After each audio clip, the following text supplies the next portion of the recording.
as long as our economy and political systems prioritize profit without considering who is profiting, who is being shut out, we will perpetuate this inequality. So we cannot stop at criminal justice system. We must begin the work of dismantling the whole system of oppression wherever we find it. So what you just heard there was Ilhan Omar earlier today at a Minnesota press conference talking about the need for systematic reform to ensure social, political, and racial justice in the United States of America. That simply looking at police departments and simply looking at how law enforcement relates to people of color won't be enough. You need to dismantle systems of social, political, cultural, and economic oppression against the marginalized, and however broadly you want to define that term. And GOP internet sources and Republicans and right-wingers are absolutely freaking out over what Ilhan Omar said. And it's because they realize that Ilhan Omar and actual progressives, not mainline Democrats, but actual progressives, actual leftists within the Democratic Party really are looking at bringing more than surface level piecemeal reforms. We've talked about this through the whole primary cycle, why Bernie Sanders was such an existential threat.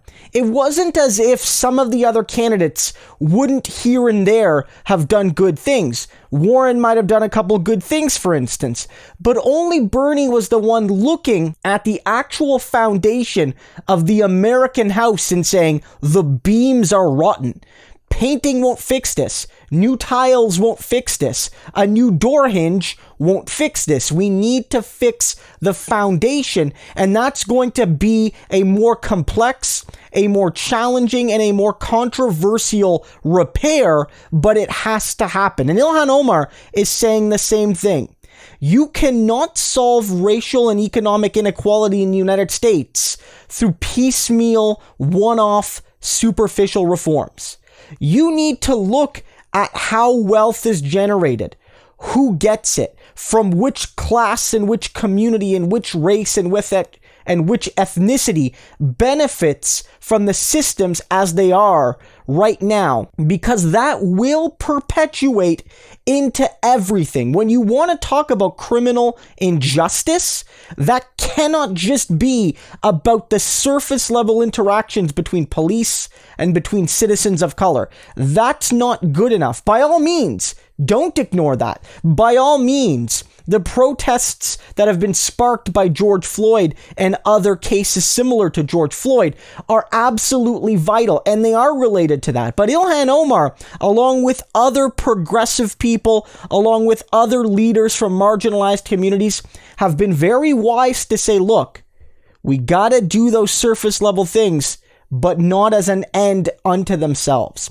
And that's why Republicans are terrified. That's why they're saying that Ilhan Omar is a danger to the Republic, that she's a danger to American and Western civilization. Certainly it's rooted in the fact that Ilhan Omar is a Muslim woman who wears a hijab and is an immigrant from Somalia. And so you can see Somalia trending on Twitter right now.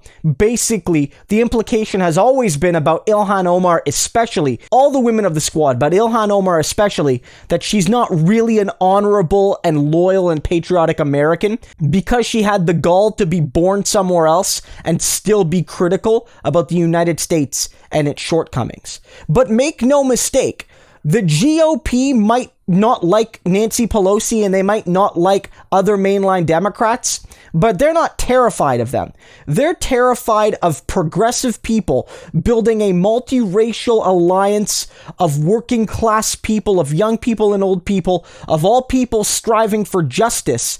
Because once folks realize that the fundamental reforms will address issues not only important to African Americans, but to all ethnic groups, including white Americans, that's when the Republicans will realize that their coalition of ignorance and of division and of derision will start to melt away.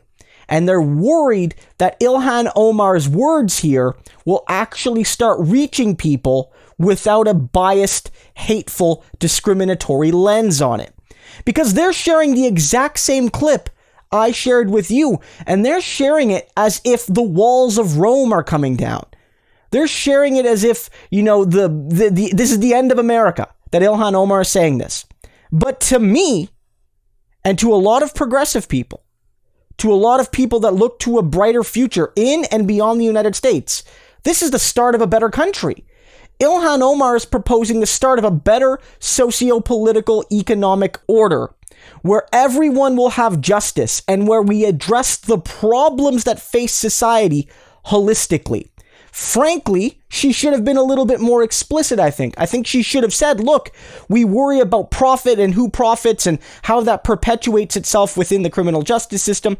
Perfectly fine. But she should have said, as long as we have a system based on private property and private profits and undemocratic control of industry, there will never be justice for anyone from the working and middle classes, especially racialized and marginalized people, but not exclusively. There will not be a genuine political and economic democracy in the United States. But this is a darn good statement. Ilhan Omar is showing why she is one of the best members of Congress, not only today, but in recent American history, when it comes to looking at the problems facing the society she lives in, but also offering solutions that have a visionary effect. I know that Ilhan Omar, that AOC, that Rashida Tlaib, that these women are the future of a progressive America, and I'm glad to see them blossoming into that role each and every day.